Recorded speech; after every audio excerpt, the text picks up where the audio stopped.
This episode of Troxel is supported by Avail. Content is more than Revit families. If it's digital, Avail can handle it. Learn more at getavail.com.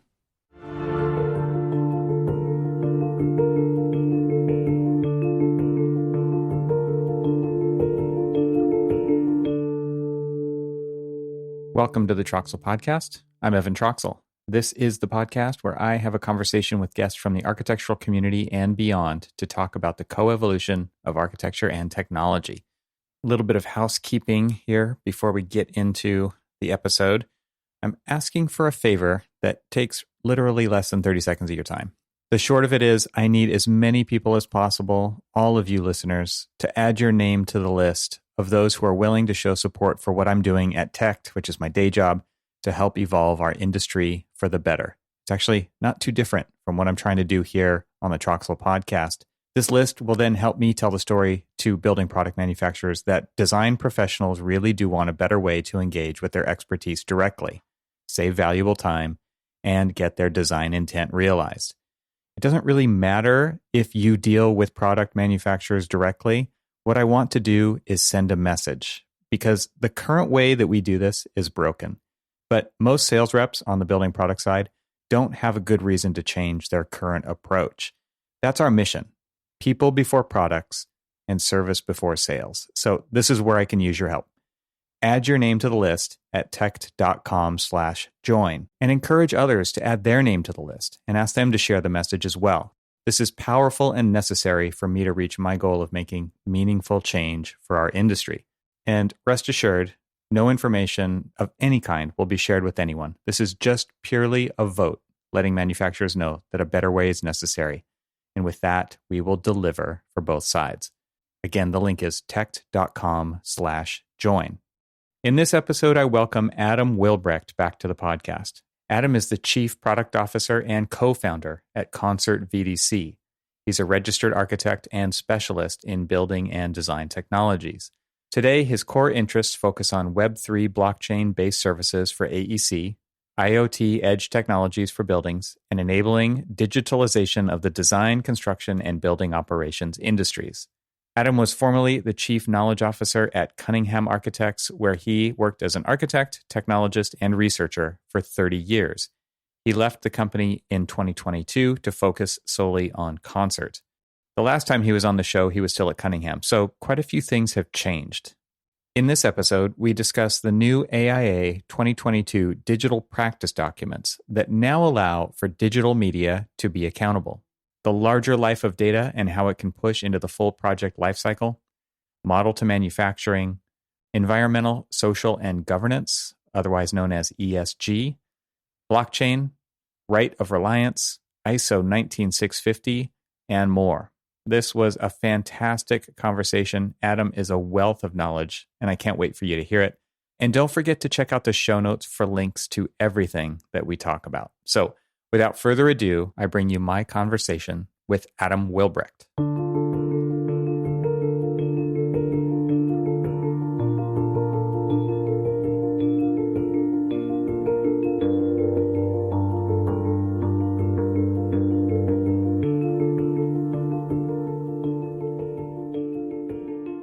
Adam, welcome back to the podcast. Great to see you again.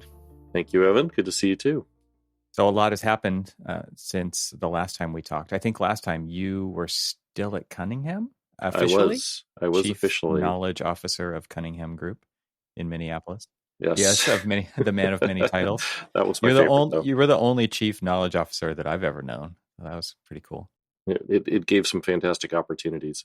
I know when I first became put into an information role, the first thing someone asked me to do is fix a printer within a few minutes. And nope, that's not what it's about. And the knowledge side was fantastic. Let me roll up my sleeves here and help you with that. Exactly. Oh, man. Yeah. So the knowledge side, I mean, that I know we talked about that the last time. So I'll put a link to our previous conversation in the show notes because there's a lot of great content in there as well. But like I said, a lot has happened. Now you are at Concert, and the topic that we want to start off with is the new contract documents just released by AIA. So let's start there with contract documents. And this is a big deal, right? It is. It is. And I think it was funny enough that they released it on July 20th, which was call it the 53 anniversary of the moon landing. But I think people are not fully understanding what a big deal this is. Basically, I mean, architects have been delivering paper and communicating design on intent on paper since probably the papyrus days, and I'm not talking about the font. Not the font. Yeah, my mind immediately goes to the font. But it opens up so many new doors, and as someone who follows Reddit architecture and things like in those community groups and all these architects complaining about why do we get paid so little, why am I stuck doing repetitive things, and it's really this gateway to completely new services and completely new abilities for an architect to deliver anything. If the embodied knowledge is the value of a company, what can you do to transform how you affect the built world? And if the agency of the architect and the provision of the licenses, health, welfare, and life safety of the built environment, has nothing to do with great design. It has nothing about delivering on paper. We talked about this in the previous podcast. It's called model to manufacturing. Is one aspect, is how do you take this digital information that's both human readable and machine readable and deliver that to create new value in the built world. So it could be in the fabrication side, pushing data into offsite fabrication, modular, prefab, panelized, even down to the door pulls. You could be doing 3D prints that are then put into a bronze forge or something like that. It works at every scale. And it's just a little innovation, a little blue sky thinking.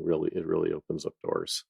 This is something that architects have been asking for a long time. Not every architect, but a lot of architects have. And I'm wondering what the reception is, because you started off by saying, I don't think people understand what a big deal this actually is, which leads me to believe that people have been asking for this for quite a long time. And now that it's here, it caught them a little off guard. Yeah, that's the irony, is as we were saying, the dog might have caught the car on this one. But, for all the large firms that, we've participated in our association with the Large Firm Roundtable, and every large firm has a Studio X or a Skunkworks or some sort of innovation studio that was all about the digital and how do we take this incredibly rich digital information we have in a Revit model, in a BIM, and deliver that and make use of that. And instead, everyone hid behind the E203 contract, which basically indemnifies you from any accountability for the data.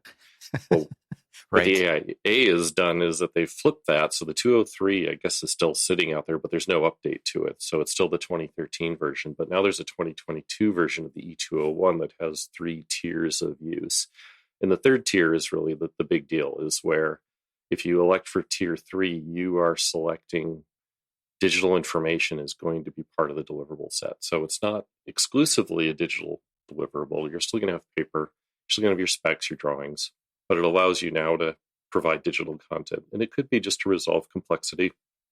It could be for roof slopes, or maybe a complicated slab edges, or an exterior wall system, or even the structural frame. Say if you have a fairly innovative structural firm working with you that has it all on Tekla, so it could go straight into shop drawings or something like that. So that's sort of the first bite, is that it allows you at least to communicate design intent with digital media. But this digital media is also accountable, which is a really big deal. You have to be very clear in documenting exactly what you sent to whom, when. So if there's ever any claim against it, because it's accountable now, that slab that you poured 100 days ago is curling now. Well, what data was used, and what information was used for the fabrication of that slab? There might be a digital, a digital piece in there that you're going to have to produce. This is exactly what we gave the contractor at that time. So a lot of this has been going under the radar for a long time, right? It's been operating in the gray area of where does this digital information exchange fit into the standard of care, the deliverables. Like, this is the cloudy, murky space that architecture's been in for a long time. And this is solidifying its value, its usefulness in the process. Is that a way to put it? I think, well, again, it's making it accountable. So the murky gray area was, yeah, I'll share these files with you, but you can't hold us accountable for them. But in the meantime, you still get an RFI from the contractor that says the drawings don't match the BIM or the CAD file that you shared with us. So it's still consuming time. And you can see that downstream, there's still value being taken from sharing of the BIM, or they wouldn't be asking for it in the first place. But now when we can share that and have, effectively, because it's accountable now, it's being put at risk, we could also start assuming that it has greater value. So we could start having reasons to create fee structures or create some sort of service model around that BIM. But we can also be reserving that information through construction into the operational phases as well. So there's this larger life of data that's pushing into the full project life cycle, certainly as people are getting into material life cycles, having all those tracking elements. They're developing these tracking elements for materials. There's this whole ESG component now coming into investment, which is environment, economy, sustainability, and ESG. And what's the G? G is governance, but ESG accounting basically requires that an organization shows how they're fulfilling these goals, which is including their built infrastructure. So how a building is actually performing in the operations phase, that's a whole new data set now that has to be produced. And a lot of that can be tied back to BIM databases that are presumably authored and maintained by the architect. This kind of reminds me of that note that is on drawings of, I don't know if it's still on drawings. I know it was in yesteryear, but it was like, do not scale the drawings, right? Note to contractor, don't scale off these drawings. Like, these drawings are to scale. They're drawn on CAD, but that's because we would override the dimensions and, right. Or when it was on paper, when it was actually like pencil on paper, it was like, yeah, we just erased the dimension and wrote the right dimension, and we're not going to redraw the whole thing. It's kind of led to this whole idea of, yeah, you can't use this information exactly as presented, right? Verify in field was this catch-all, and this, yeah. And so then it became this similar mindset when it was the digital stuff. I remember one time sitting in a risk mitigation meeting, or, risk committee. And it was like one of the teams put on the drawings of the PDF set, measure off the model. There were no dimensions on the sheet. And the risk committee was like, I get why you're doing that, but the standard of care, every other architect out there puts dimensions on their drawings. And so we can't be the only ones who aren't doing that. We can't verify that the contractor has the technology, the skills, the know-how to do the thing that you just told them to do.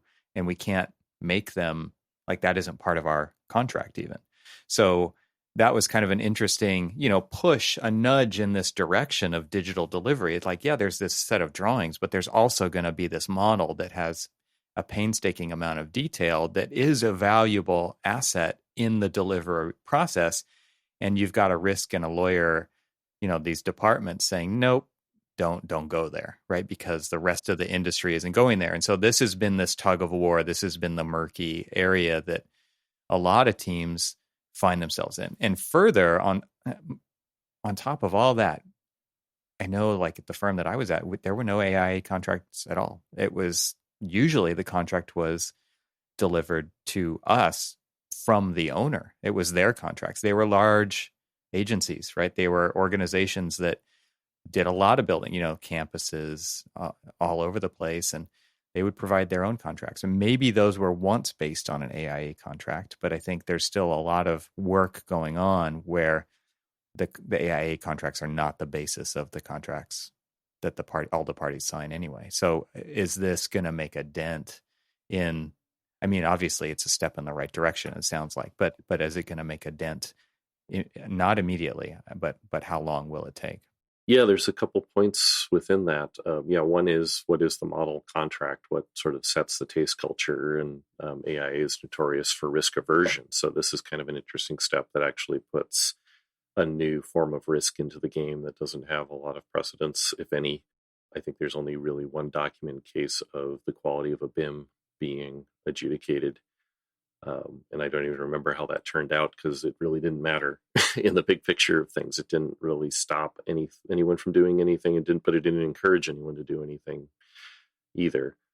It speaks also to the sophistication of owner groups, especially if you're talking about healthcare or big real estate holders. Is they have a reason for wanting their own contract, but in a lot of ways, if you're talking about a Kaiser or someone like that, they're coming in with their bone BIM execution plans. They are actually thinking about the data and getting something out of the design and construction process for the operational phase of the building. So that's a key point, is that the owner groups are getting more sophisticated. And when you're throwing in ESG and even the potentials of blockchain, just looking at blockchain and its potentials in the real estate market, where you are tokenizing assets and allowing for fractional ownership of these assets, and not just data assets, but real world assets, it gets, we'll have to encourage the listeners to go look that up independently because it's a conversation on its own, and it is still fairly new, but it's coming from more and more sources that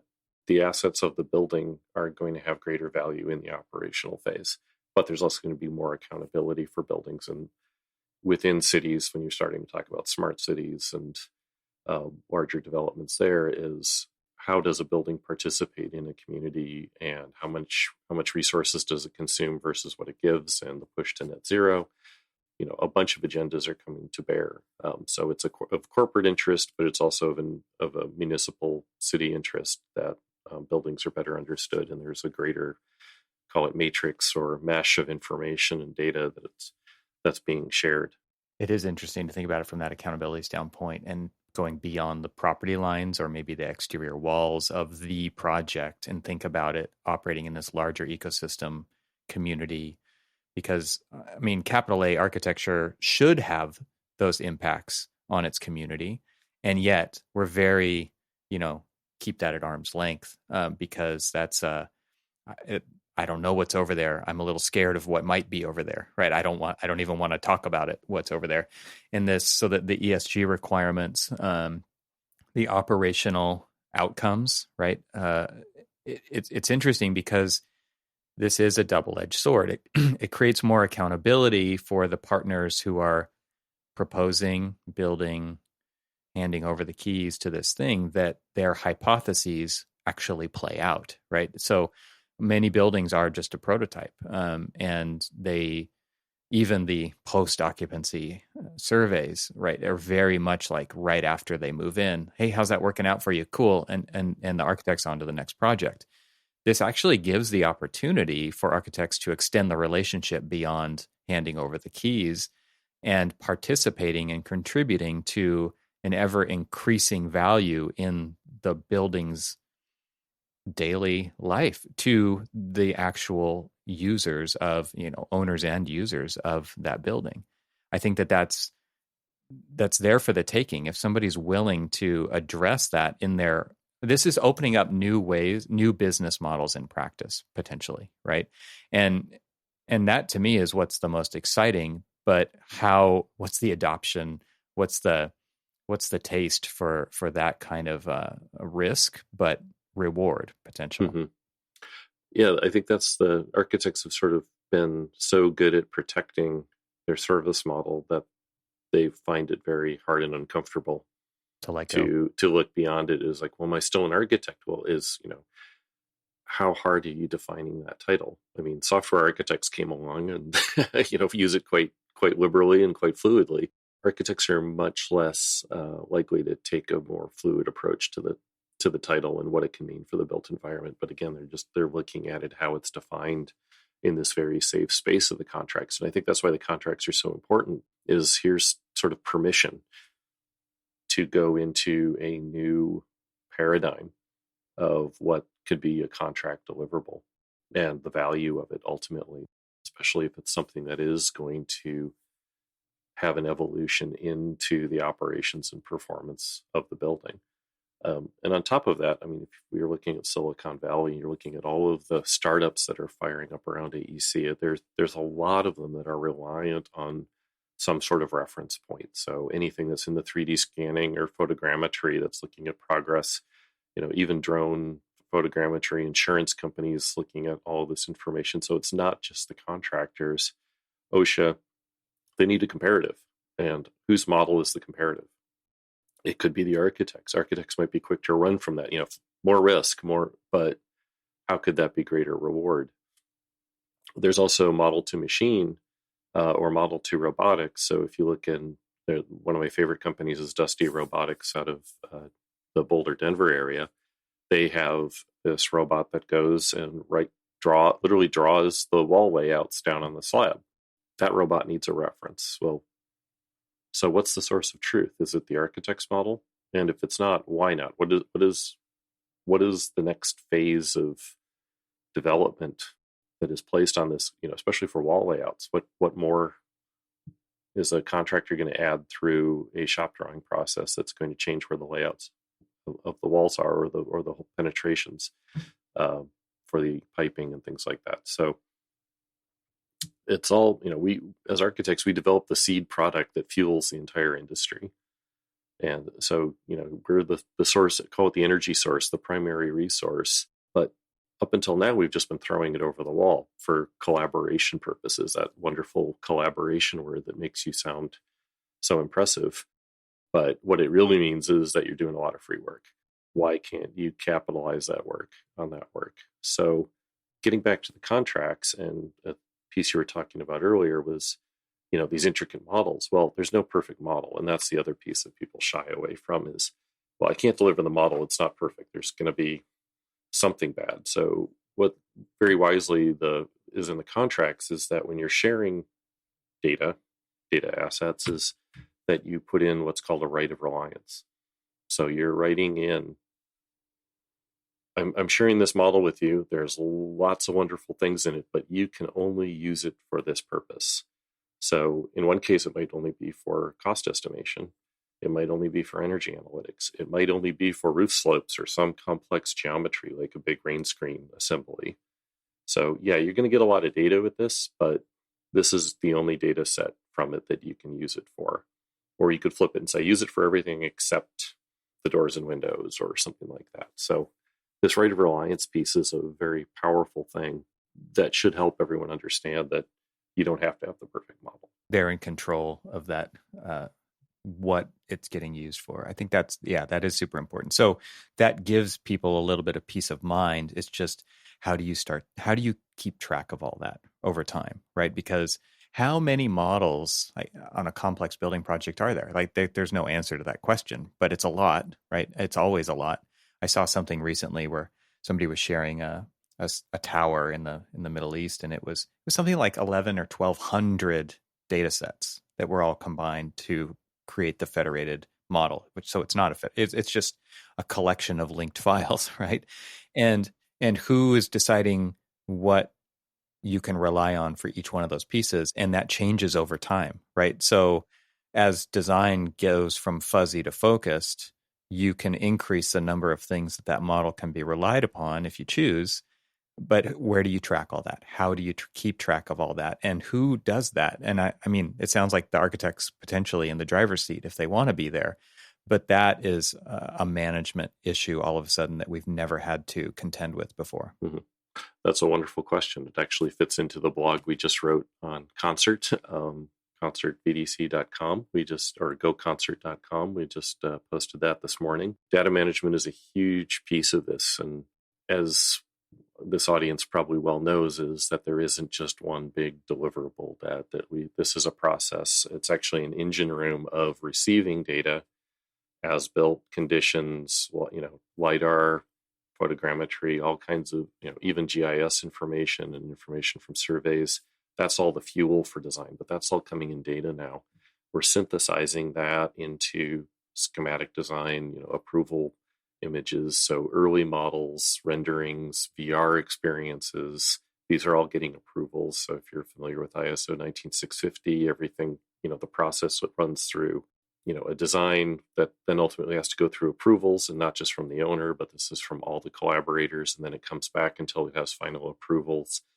Then it goes into the construction space. So there's that whole element of the engine. And then there's the actual construction documents, and now the operational assets as well. So it's an iterative program. The single source of truth is fleeting, basically, before the next iteration comes along. And now that's the new truth. And by hook or by crook, by contractual machinations, there's either a cost impact or there isn't. We're very familiar with that, doing that with paper. But now as we have digital artifacts, we're going to have to track them explicitly. So that's where Concert comes in. And this is where our adoption of blockchain technology has really been valuable, because the whole point of blockchain is that it's an iterative technology, that you build each new record on top of the old one. You don't erase the old record and put in the new one, because that old record's still just as important as the new one to know what came before what. And with blockchain and the technology that we're exploring, which is very similar to NFTs, actually, which marries the digital information that would be in a delivery package. So it's not just one file like an NFT, which is a picture of a bored gorilla or something ridiculous like that, but the whole catalog of whatever you're delivering. So it could be a couple BIM files with the links. It could be a bunch of CSV files that are part of the model to machine paradigm that might be used to drive fabrication. PDFs of the specifications. The whole data compilation, again, what we call a delivery package. At Concert, we call it a collection.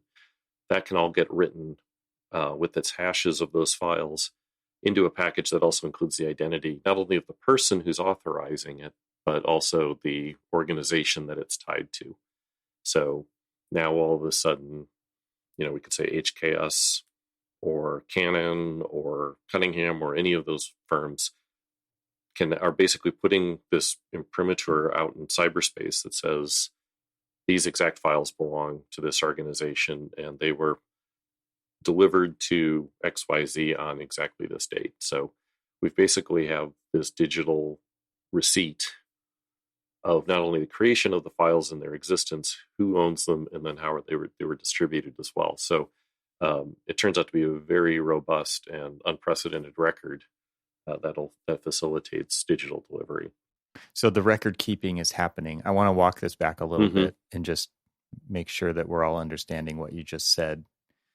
Maybe I'm going to try to dumb it down a little bit, because it's not the easiest thing to understand, but it's also not that difficult. The idea of an immutable ledger is what there's this, the records go in and they don't get erased, right? And so when you're an architect and you're going to pass when you're going to pass a file through Concert so that it gets a hash, right? And that basically says, okay, this document was, let's just call it validated at this time. It was uploaded by this person. They're responsible. There could be a license of their professional license attached to that. Is that right? There can be, yes. Blockchain has this robust identity component. So it's not just who, but also what your credentials are. It can also be attributed to that file or collection of files. And once that happens, then it's like, okay, then and it also has the potential to talk about who it was distributed to, right? So these individuals with their identities received it. So that is this file. And what you're doing at Concert, correct me if I'm wrong, is you're basically scanning the contents of that file, and not for like any privacy reasons, but just to say, like, here are all the elements contained within, and this is a secret, not even a secret. Here's a code that says this is the file. That's all it's saying, right? And then if there was anybody to come back later on that says, well, here's the file I got, you could actually compare it back to that specific point and verify if that was the file, right? That's correct. Is that correct? Yeah. So the hash is derived not from the contents of the file. You're partially right on that. What it does is it reads the ones and zeros that are saved in their exact order. The storage media. Okay. It looks at them in their exact order, and then through a cryptographic equation, effectively creates this hash, which just looks like gobbledygook. It's just letters. It's a unique identifier for that exact sequence of ones and zeros. Okay. But that is always the outcome of that file. And you could even rename the file. It won't matter. It's the actual file itself will always derive that same outcome, that same hash every time it's run through this algorithm, as long as it hasn't been changed. But if you go into a Revit file, you move a door 1 inch to the left, You go into an Excel file, you change one cell, you You're open a changing the PDF. contents of the database in the order of the ones and zeros, right? Okay. So any changes, it has zero tolerance for any changes whatsoever. So that it is the absolute way to authenticate that the file is that exact file from that point in time in history. And it could be copied a million times too. That the big thing is our data is decentralized. Everyone talks about the common data environment, and we're going to have the absolute truth of this file is going to be saved here. Well, yeah, it could be saved there, but someone might open it and change it after you've saved it there so dutifully. But you're also copying it and sharing it, and it could be in. It could live in 5 places.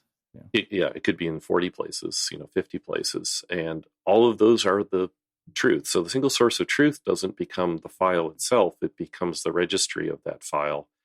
And frankly, what could happen is that original file could disappear forever. Everyone's collectively deleted it. And by virtue of the fact that this record exists, but no one can replicate that file, that's a different kind of proof as well, is that this file did exist, but any of the examples that are being brought forward are not authentic. They don't match, right? And so we can't resolve this conflict based on that. So it's sort of turning the tables on, it's not about the dog, it's about the dog collar and its return, its owner, basically, because the dog can be duplicated. And the idea of the blockchain, you can't mess with it, right? Because it is also decentralized. There's copies of all of these records that go in, and that's widely distributed so that if there were any one attack on one of those, it wouldn't match all the other ones that are out there. Correct. And the key point there is that it's not just copied hundreds of times, that record is actually duplicated across servers that are owned by different individuals. So no one owner, and this isn't a public blockchain as compared to a private blockchain, which might be completely on Microsoft servers or Amazon servers. In this case, it's on servers that individuals control. And there's just no way you'd have to change more than 50% of the records across all of those servers to modify the data. Which would be an incredible feat. Yeah. Yes, you'd have to be a nation state at best. And plus with all the cryptography attached to it, you have to also even just decode everything without having the master key. So yeah, it's fair to say it's quite immutable. So when it comes to having this record, that's one thing. Now, when it comes to understanding what's in it and seeing what's in it, like through a user interface kind of experience, is there, let's say the worst case happens and we need to go back and we need to validate and verify what happened when. What's that process like for somebody who is managing this data? So the wonderful thing about Concert is that the data itself unlocks its record. So we effectively broker the encoding of the file onto blockchain. But we keep our own records as well. So the blockchain record itself as it stands is very hard to read. Like, it isn't human readable. This is why I brought the question up. Yeah. Yes. So if Concert wasn't there, there is still a way to authenticate the file. It's just a much more difficult process, but it can be done. But with Concert in place, it's literally just a drag and drop of the file. So you could be, a downstream contractor, subcontractor who's, fabricating the windows or something like that. And you've got all these files on your desktop from all your jobs, and you find a file. I don't even know what this file is. You can drag and drop it into Concert, and it'll tell you who owns it. It'll give you the full, if it's a real file, if it's a registered file, it'll give you a full authentication of who owns it, what project it's tied to. It's like reverse phone lookup right here. It absolutely is. Yeah. It's like Google reverse image lookup, all of that. But it'll tell you more. It'll even tell you, just the full date timestamp, but also tell you what other files it was distributed with, because when we share files, we don't share them individually. We share them in this contextual package. So you're getting a group of files that are meant to work collectively in some fashion. So you might just have one file, but you might be missing all of its brothers and sisters and cousins that were also included on that. It's like looking at the source code of a web page without all the images present, right, that are directly linked to that code, and you just get a bunch of broken image. Mm-hmm. And but at least you kind of have some of the story there. Okay.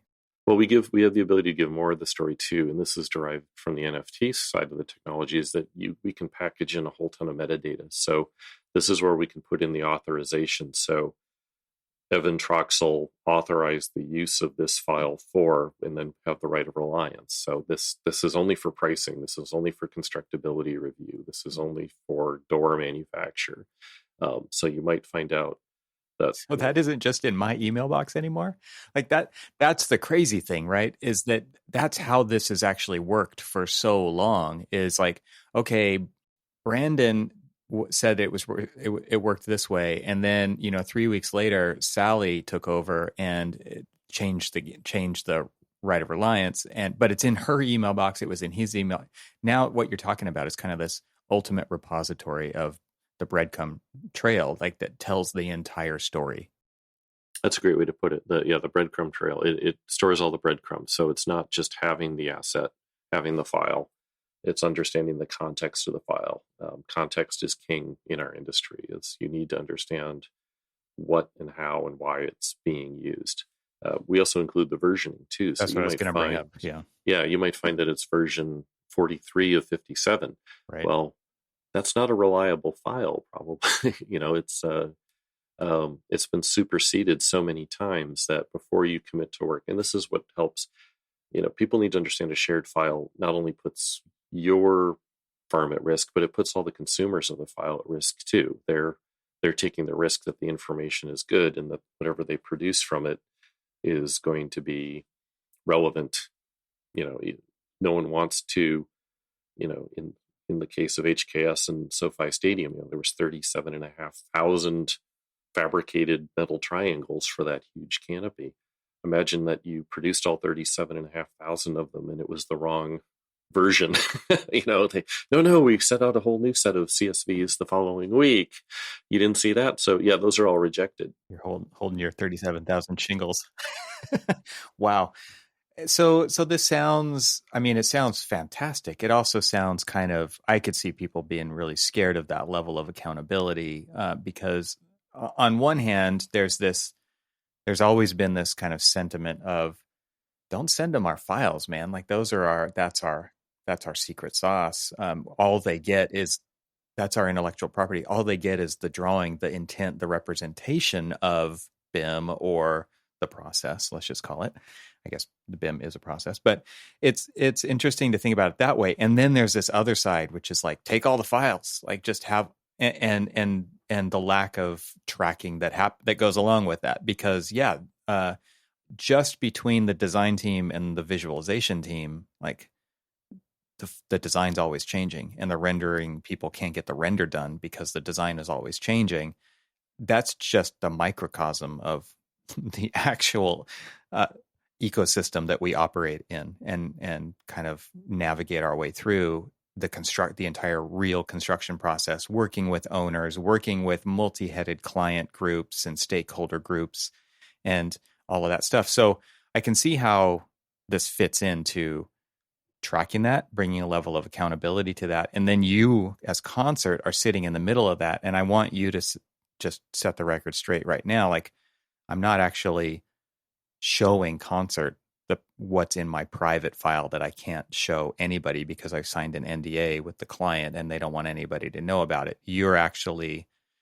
I'm not actually uploading my file to you. So I want to take a little bit of the fear away through this system of, as we move toward more accountability and the value that could potentially unlock, and just kind of dispelling the fear that could happen along the way. Sure. Just as a point of clarification, you don't have to upload the file for us. If you do upload the file to our servers, it does give you additional capabilities, such as sharing the file and having that distribution recorded onto blockchain. But otherwise, we can just act as a pure notary for the existence that this file exists. It belongs to this group, and it's this version, basically. So the authentication, the authorization, and the right of reliance does come with the file distribution and sharing, because that's the only way to write that into the blockchain. But then you can delete the files off of our server if you want. Basically, we just need to be in possession of the files for that distribution process. But otherwise, we really do just act as a notary, and we are this governing record. it ties into this whole decentralized nature of the data is going to be where it's authored. If you're authoring on an Adobe product, you're going to be saving to their Behance cloud likely, or even onto your cloud. So Adobe's looking at it too. No. Yeah, Adobe's looking at, I don't think they are, but name the software that's cloud hosted. Now you're saving on their servers. You're not saving, it's not 1998 anymore where you're authoring on software that's on your hard drive and you're saving to your network. That's happening less and less. Everything is up on someone else's cloud. And frankly, talking to a lot of firms, they're not bringing the data back. They're not bringing it back onto their servers. So what Concert offers is actually an ability to capture that data, bring it to another storage area. So now at least you have a duplicate copy. And in our roadmap will be a way for you to bring it down to your servers too. So it's only the exact files that you put into blockchain that you registered that are really worth keeping effectively. So these are the files you put at risk. And then so we can knit that all together into not a common data environment, but at least a managed project data environment that makes sense, that recognizes the reality that data is everywhere. Let's take a quick break to share more about our sponsors. You've already heard a lot about Avail as a longtime sponsor of the show, but wait, this is a new message for you, distinguished listener of the Troxel podcast. We can't talk about Avail's latest desktop release without talking dynamic paths.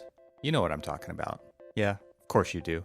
Dynamic paths allow BIM managers to store data in BIM 360, OneDrive, or any other cloud solution. In the latest version of Avail, they expand on location agnostic, making content easier and faster to find for the user. Imagine not having to worry if the content is on a local network drive or in the gazillion cloud storage locations.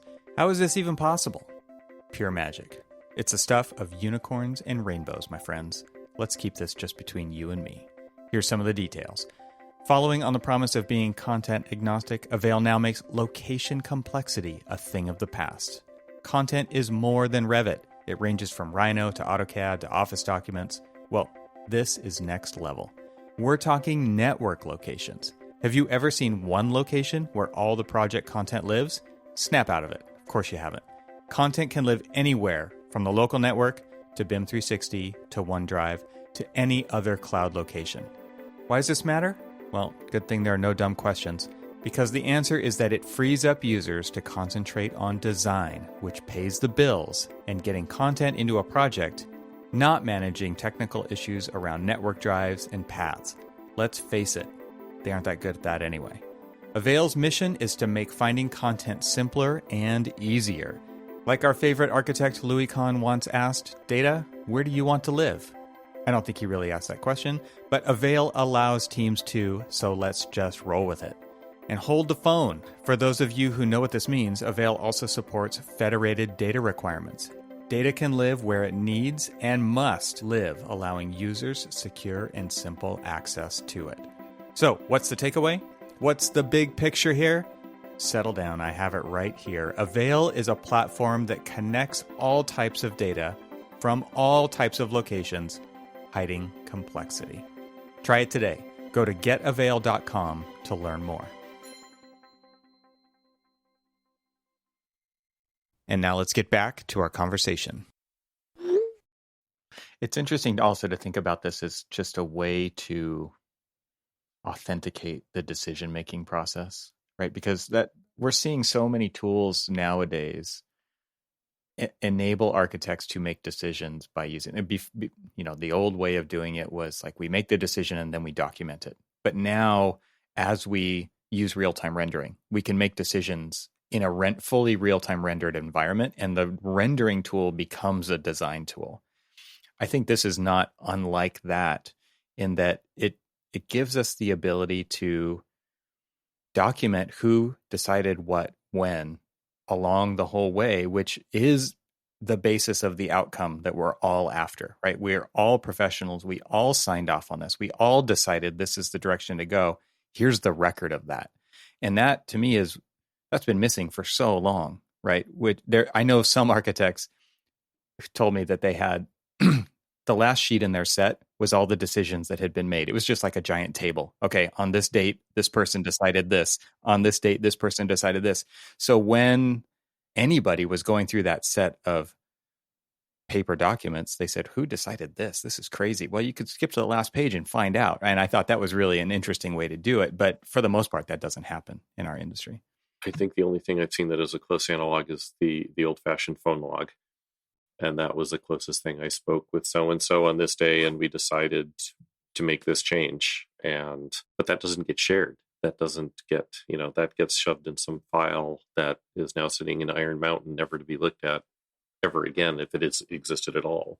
Which is another important component of the blockchain, right? Is this idea of a public ledger, right? And the level of accountability that brings to the overall viability of this process, right? Which is just like, these decisions are recorded, but not only that, they're kind of published. And it's not like you're publishing private information, but you're publishing that the authentication of that thing happened at this time. Probably the best way to position is that you're publishing it democratically. So what you can't do is exclude project participants from the information. So you can't, like if you're on, I'm not picking on Autodesk, but just if you're on Autodesk's BIM 360 or ACC, at any time, if you're hosting the data, you can switch off a collaborator. You can detach them from their ability to participate and access the record database. So in this case, the records are positioned in such a way that if you have a file, you can unlock the information. And so you can never truly, if you participate in the project, you can't be disassociated with your contribution to that project. That's really interesting. I think about, this is a total tangent, but I think about ways for people to show their potential future value by pointing at things like that. Because it's like one thing for when you're going to look for a job in architecture and you're showing renderings or photographs of a building. And it's like, well, what did you do in that project? This is an actual ledger now that says, here's what you did on that project. And somebody could look that up. If you put that information in, it certainly is lookupable. I've seen people in the community, like, just coming out of school, it's funny to see what they're worried about, but they want electronic copy of a Revit file I made or of my renderings, but I don't want them to steal my design ideas. Well, okay, do with that what you will, but with Concert, you could actually register your design before you share it. So if you ever did see it used in a way that didn't fit, you can basically say, I'm sharing this with you for the purposes of review for a potential employment, something like that. So that's actually a right of reliance use, that this is good enough to be reviewed for hiring me or something like that. But it could also be used for graphic designers, people writing spec scripts. Anytime when you're sharing something, you're putting your intellectual property at risk that it's going to be used in some way that you hadn't intended. So the best protection you can get is to get some sort of record that says, this is why I shared it with you. And ideally you agree to those terms and conditions, and that can be written back on the block that when someone accepts it, that they are agreeing to those terms and conditions of use of the file. Let's talk about the benefit of that, because the idea there, did we talk about the Marlon Blackwell lawsuit at all? Or I'm sure you know more about this than I do. I think you're going to have to refresh my memory on that one. Or is so that there New was York guy who... Marlon Blackwell, he's an architect in, I want to say Arkansas. Don't kill me, audience members, if I didn't get that right. But there was a casino that he designed, and he was the design architect, and there was an architect of record. And at some point during the process, the design architect was fired, basically. I don't know if it was actually a firing or if it was just, the project didn't go anywhere. But lo and behold, this building shows up, right?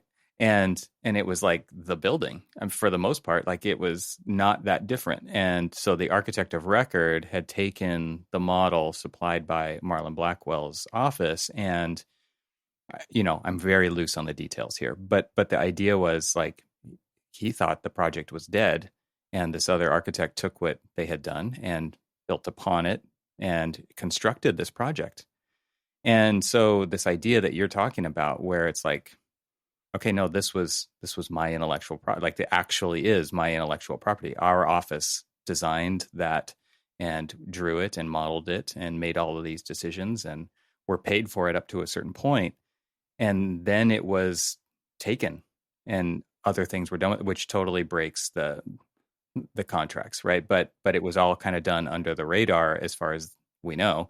And so kind of this idea of actually protecting that the design output of an architectural office is something that he actually took them to court and he did actually win. This was a big deal because I think a lot of times that those steps aren't taken, right? Because it's such a daunting Well, what you bring up is mountain to climb. Is certainly a point of confusion people have, is that we're not a digital rights management. So the idea, in order to be successful, when you share a file, it has to have utility for the recipient. They need to slice it and dice it and do whatever they need to do to it to do their work. So to put it into this package like it's in a digital right, you can only look at it, but you can't manipulate it in any way.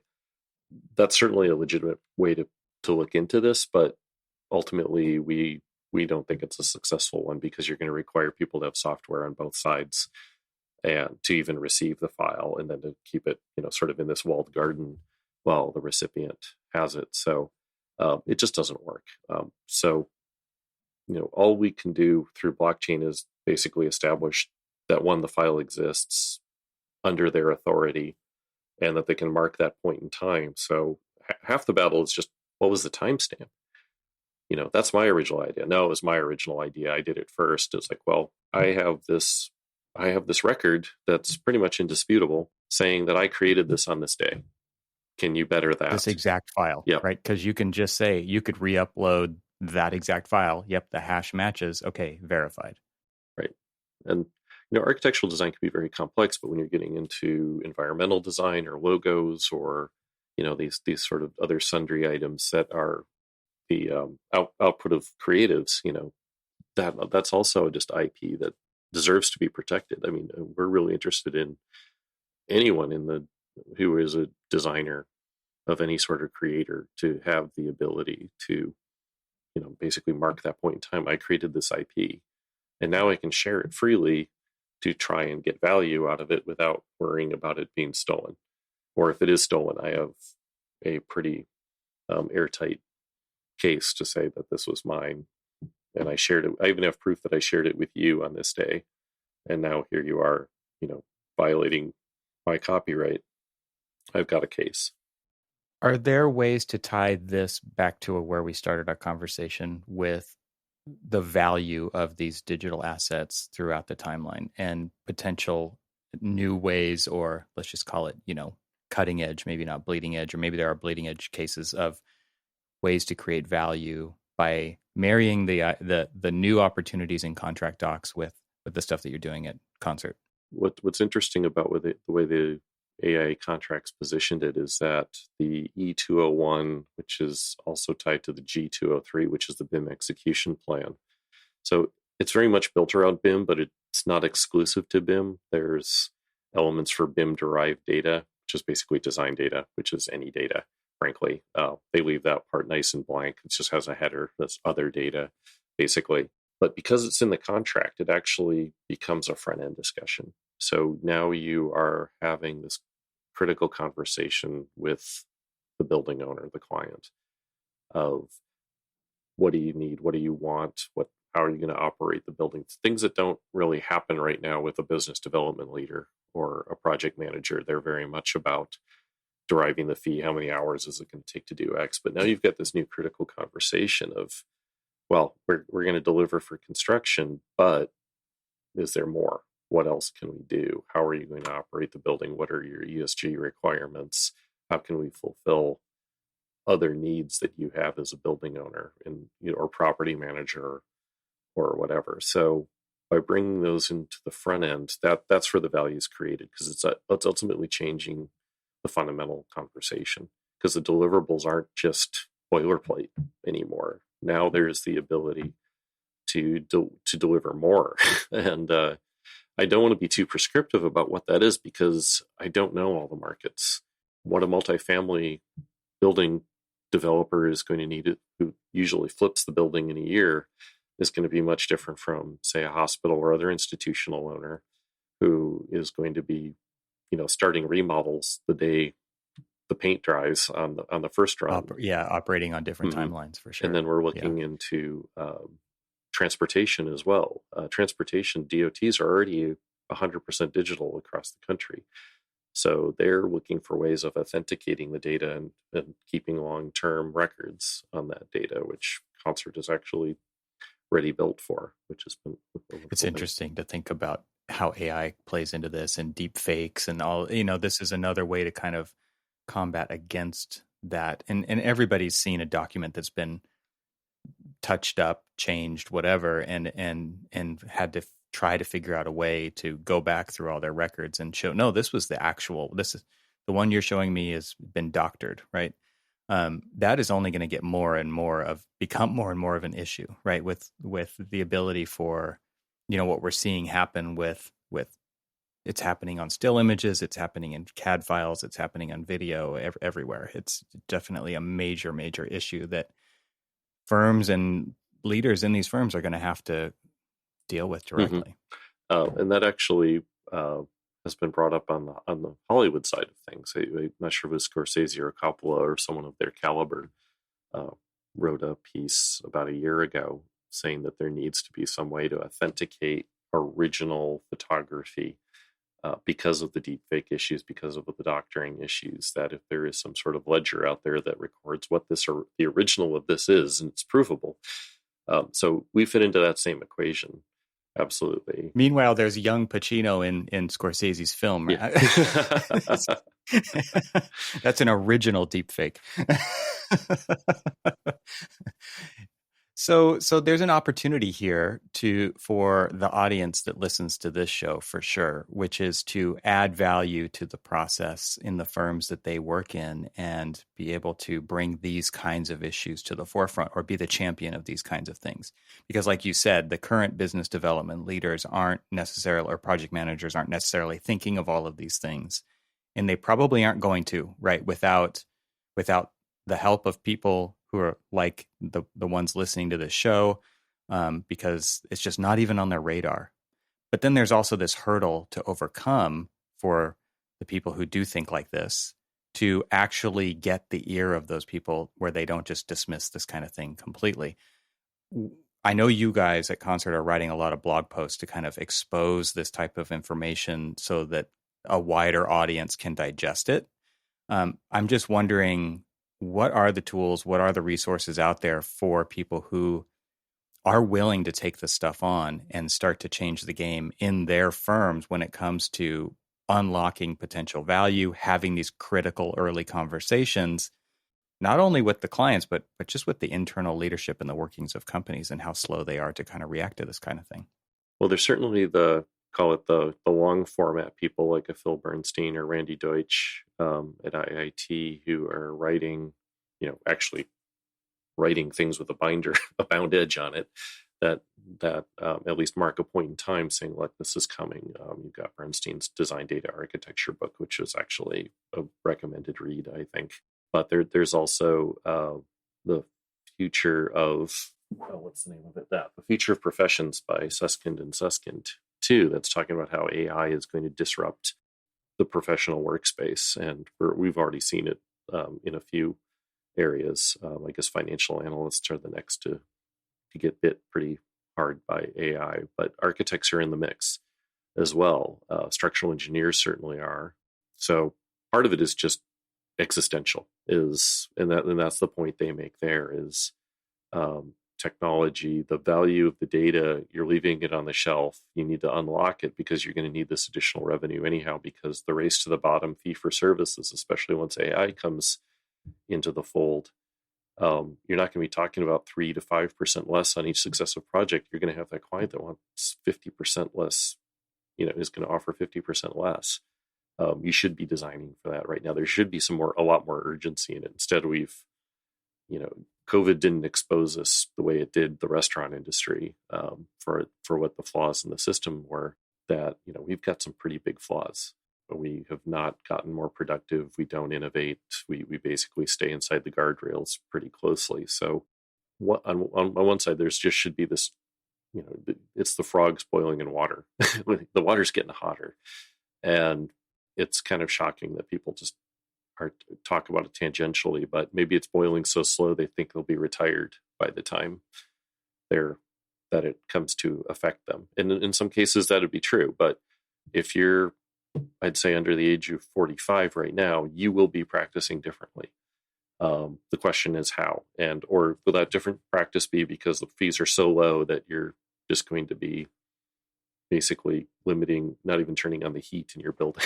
It's those sorts of concepts. So, it's really reaching out to that next generation who also wants to make an impact. They don't want to draw bathrooms. They don't want to, but then, again, you see them on social media complaining about the wages and things like that. It's like, well, all the meat is there for you to go do something differently.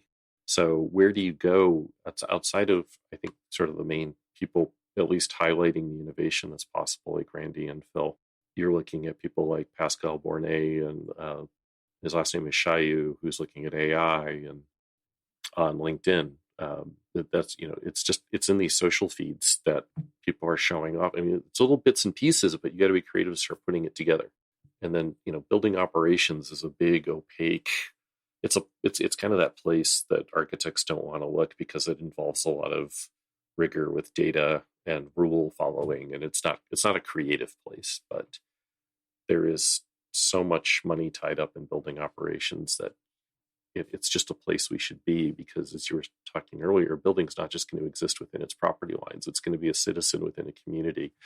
It might be sharing resources such as, I've got an extra megawatt in my battery pack here, and this building over here is running a little late for the week. Maybe we can share that and transact it through a decentralized autonomous organization. There's the ArcaDAO group, which is interesting. I just recently discovered they're all looking for blockchain applications inside the built environment. And they're going as far as looking at actual tokens and fractionalized ownership and NFTs related to buildings. But there's no rules, and that's the fun part. The rules is really the box that you build for yourself, and certainly the Gen X and Boomers are defined the box pretty clearly. But these next generations coming in, there's no rules. I mean, as you said, even the contracts are coming in from other sources, so you're not bound by AIA's box or anyone like that. It's been, the paradigm has been so fixed for so long, it's hard to see outside of it. Yeah. There's tons of opportunity here. And I think, this is something that we've talked a lot about in the past, privately, but this is one of those, it's the writings on the wall, is that it is difficult to get existing leadership to change. And there's so much opportunity here that if they don't change, like that, the door is wide open, but you've got to be able to assume the risk yourself and get out there and find. That's one of the great examples of something like ArcaDAO, which is a digital collection of people who have similar interests to accomplish these kinds of things that we're talking about. Where, that hasn't really been possible until, like, just call it the last 10 or 15 or so years, right? Where now there's these, the idea of a DAO at all is that these groups spin up and then they spin down, and then a new group spins up and spins down, and it could be a whole new set of people. It could be some of the people who were in the last group. There could be many going on at the same time, but the idea of coming together to accomplish a certain thing for a certain amount of time, and it doesn't mean you have to be employed by one firm for the next 20 years, but you could inject your value here, and then you can go play a little bit over there and really bring some of these opportunities to light and capitalize upon them. This is the new frontier. It is. It's, it even pushes into academia and what we're teaching young architects. It's that jury system is all fine and well, but I think it also doesn't quite create the innovators and entrepreneurs we're going to need going forward, where you are setting up, every time a building commits an autonomous transaction, that person who designed it gets, $1.50 or something like that, but it happens 500 times a day or something like that. So it's just a complete rethink of where in revenue comes from in the profession of architecture. just reframe to the whole built environment, to smart cities, to the fabrication elements. It's more risk, yes, but that's where the reward's going to be too. You brought up education. It makes me think about how, like, YouTube's a great example of this, right? Which is you can learn anything from someone you want to learn from. Instead of going to a university and being forced to take this series of classes because that's the curriculum. And obviously there's components. We could have a huge conversation around the value of that, right? Good and bad. But now if you could cherry pick the best of the best from all these different, it doesn't even have to be a university, right? It could be a particular individual who has a certain set of values that you want to learn from, which increases your value because you took the time to listen to them and implement that stuff and connect the dots with something else that was really interesting. It is really rethinking these entire institutions that we've always played by this kind of rule system before, that it really is just kind of wide open now. Yeah, we really look for short-term relationships right now, nothing long-term. And even looking from the perspective of IoT, I mean, buildings are going to be scaffolds for hundreds, if not thousands, of sensors, and all going to be chirping out data that someone's got to receive, process, and make actionable. And there's certainly startups already looking into that, but again, why not architects? So what kind of projects is this not a good idea for? Are there any that you feel like just are not a candidate for this type of system, the tracking, the blockchain application? If you're a creative creating something that you regard as intellectual property, this is the system for you.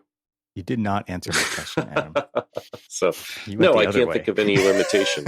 If anything, it's the expansion to all creatives is really what's of benefit here. Is if you create original material and the digital, the outcome of the use of that, because it's authored digitally.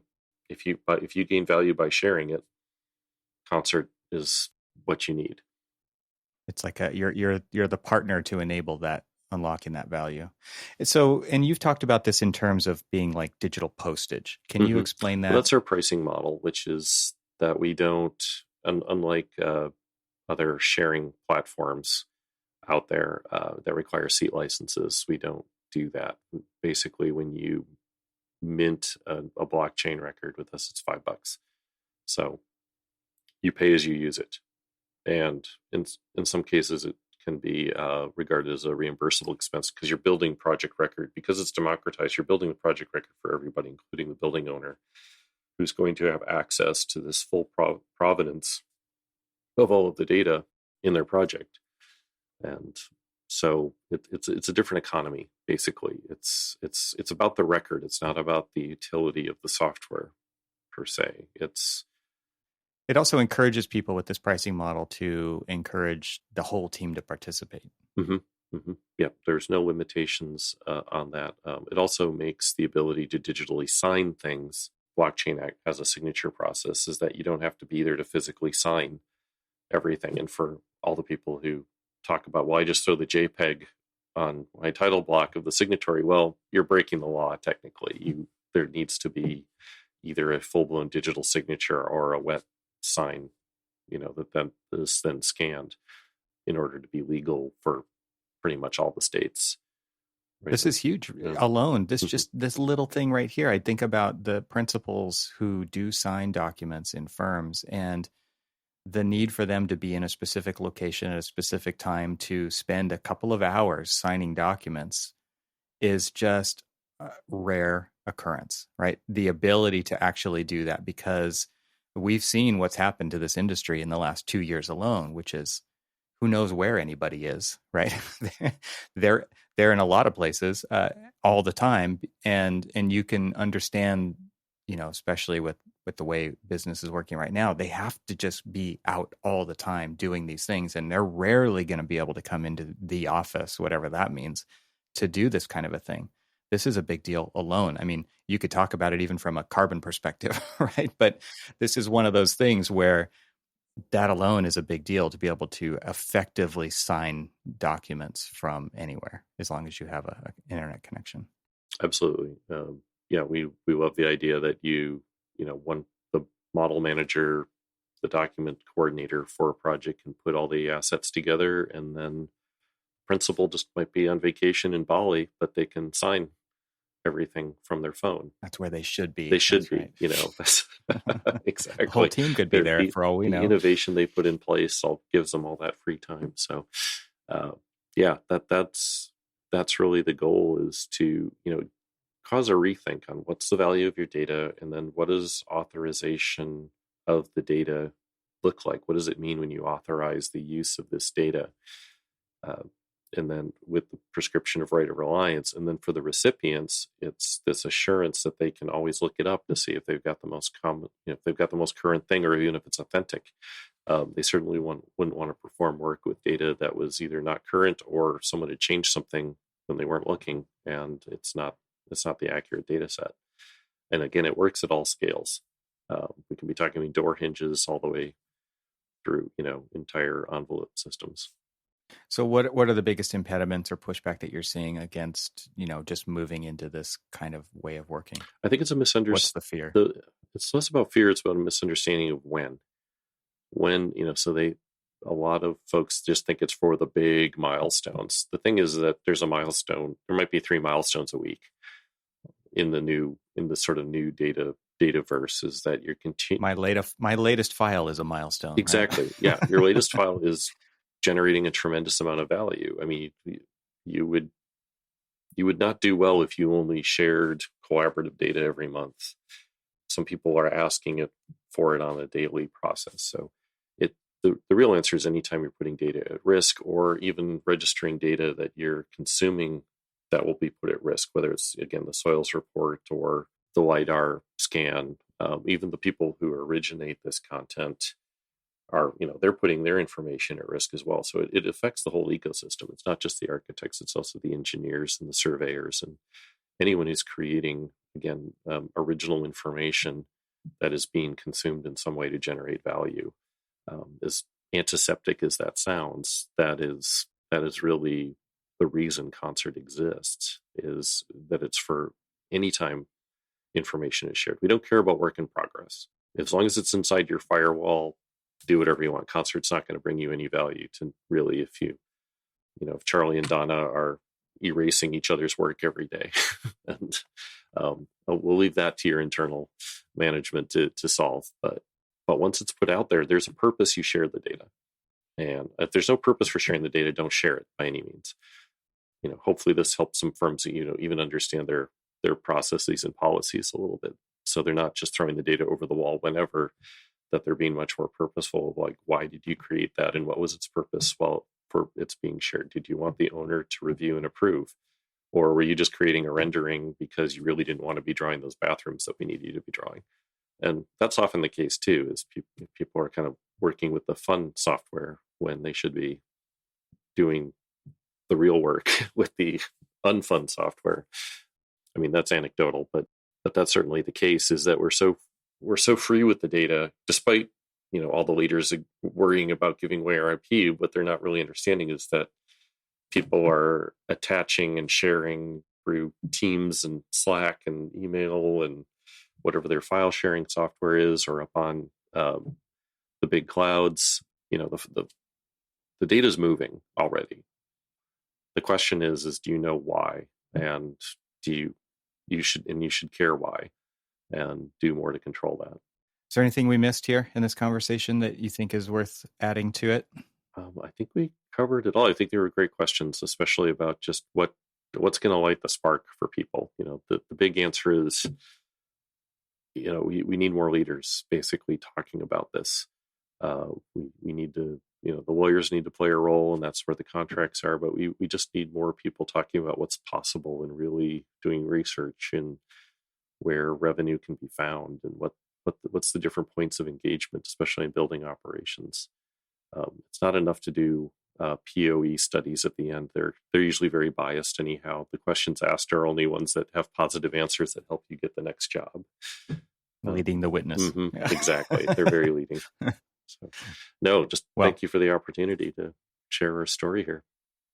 As always, this has been a fantastic conversation. I look forward to the next one. So I'll put all of the links to where people can follow you in the show notes. And I think you mentioned it earlier, but getconcert.com. Getconcert.com, and please follow our blog. We produce something every week. And we've been we're just finishing up an 8-part series talking about the new AIA contract documents and their potential. So hopefully people can look through that. We talk about leadership. We talk about data management. We talk about new opportunities. We even talk about accounting. So it really, you're hitting the highlight reel. We're trying to hit all the dimensions of a functioning practice and what they can do with this. Yep. And it's, awesome. Our success is their success and vice versa. Well, thank you. Thank you for doing this. Thank you for the work that you are doing at Concert. And I do think that this is a critical thing to look at. I mean, there is a strong why this matters component to this. It's not just like, I wonder how this is going to be important possibly in the future. There is a strong case here. I find it a really interesting topic, and I feel like there is so much opportunity here. Especially for the emerging professionals and the mindset, the technical mindset that we find in the audience of the show to step up and become the leaders that you're talking about. Yeah, create what's new. It's so important. Yep. If you're not evolving, you're dying, right? Yes. So, yes, thanks, Adam. Thank you so much, Evan.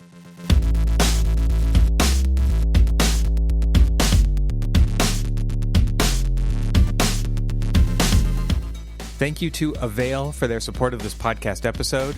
Visit getavail.com to see their holistic approach to content management today. This show is part of the Gable Media Podcast Network. You can see all the shows at gablemedia.com. That's GABLMEDIA.com.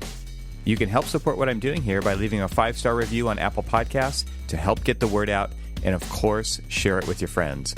I'd love to hear from you, so leave a comment on the website at trxl.co/podcast, where you can find every episode.